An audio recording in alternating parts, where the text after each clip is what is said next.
You can roughly locate any community in the world somewhere along a scale running all the way from democracy to despotism. One community may be near the democracy end, another somewhere in the middle, and a third may be near the despotism end. Let's find out about despotism. This man makes it his job to study these things.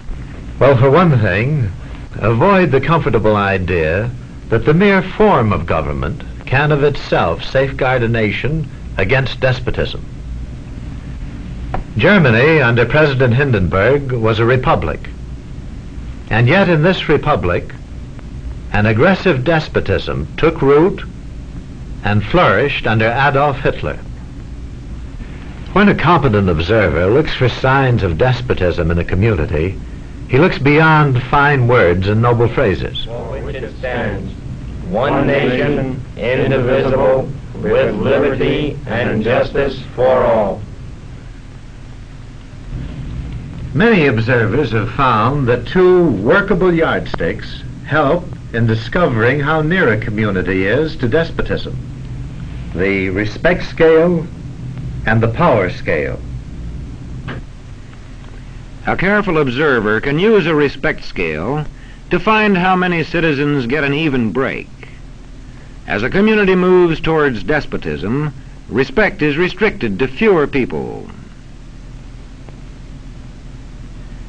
A community is low on a respect scale if common courtesy is withheld from large groups of people on account of their political attitudes. If people are rude to others because they think their wealth and position gives them that right, or because they don't like a man's race or his religion.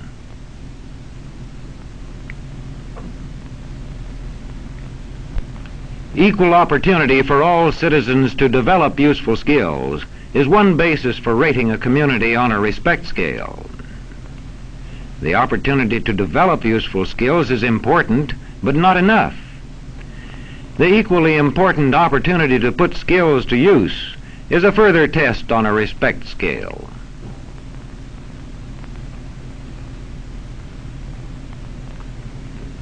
A power scale is another important yardstick of despotism.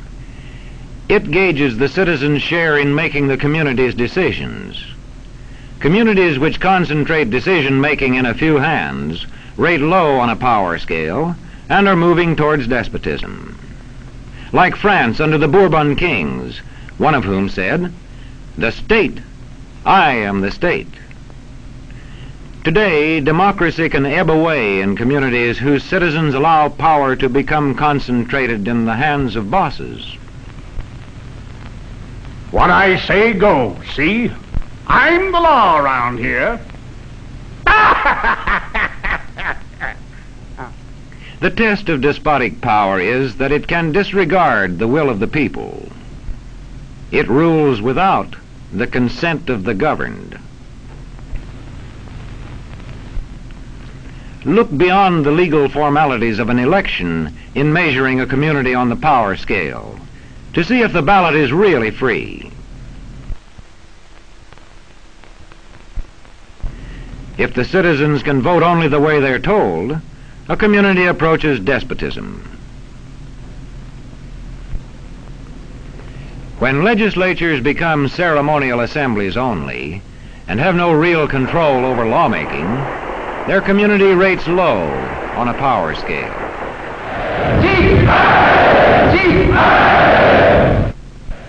In a downright despotism, opposition is dangerous whether the despotism is official or whether it is unofficial.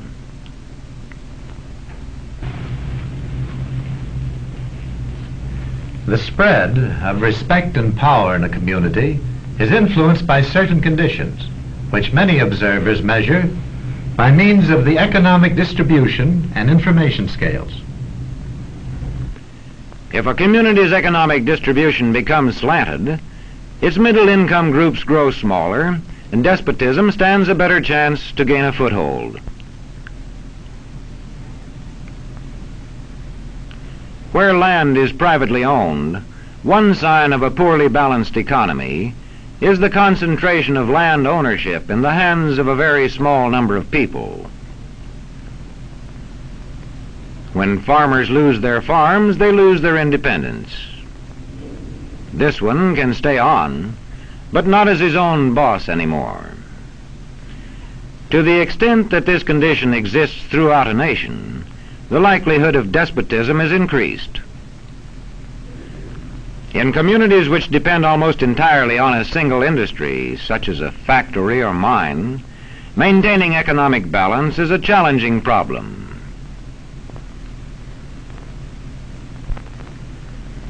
If this condition exists over the nation as a whole, so that the control of jobs and business opportunities is in a few hands, despotism stands a good chance.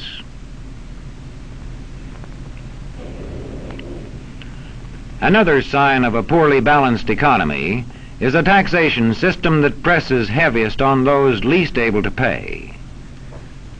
A larger part of a small income is spent on necessities such as food. Sales taxes on such necessities hit the small income harder. In the days of the salt tax, feudal despotisms were partly sustained by this and other forms of sales tax.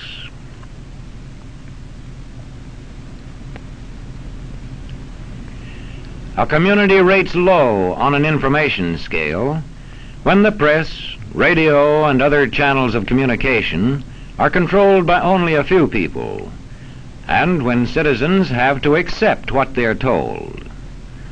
In communities of this kind, despotism stands a good chance. See how such a community trains its teachers.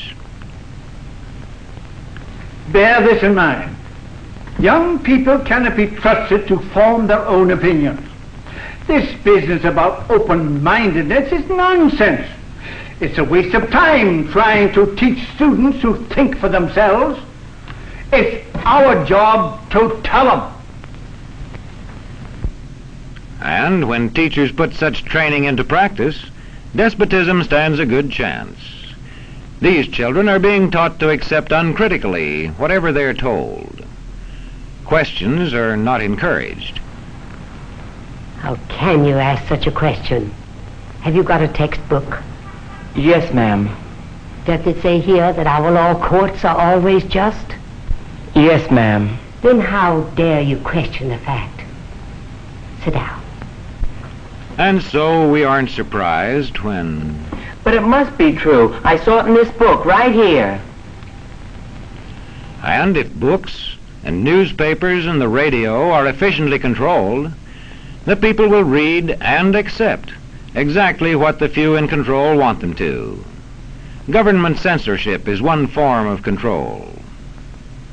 A newspaper which breaks a government censorship rule can be suspended. It is also possible for newspapers and other forms of communication to be controlled by private interests. I thought I told you to kill that story. It'll cost us a lot of advertising. If that story goes out, I quit. All right.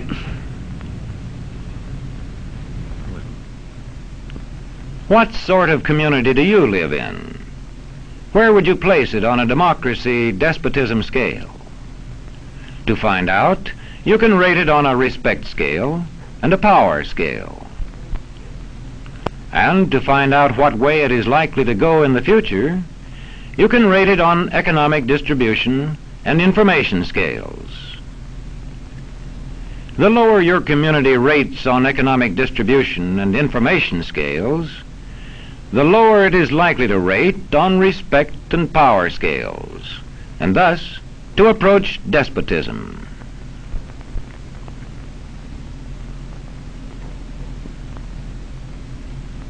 What happens in a single community is the problem of its own citizens. But it is also the problem of us all, because as communities go, so goes the nation.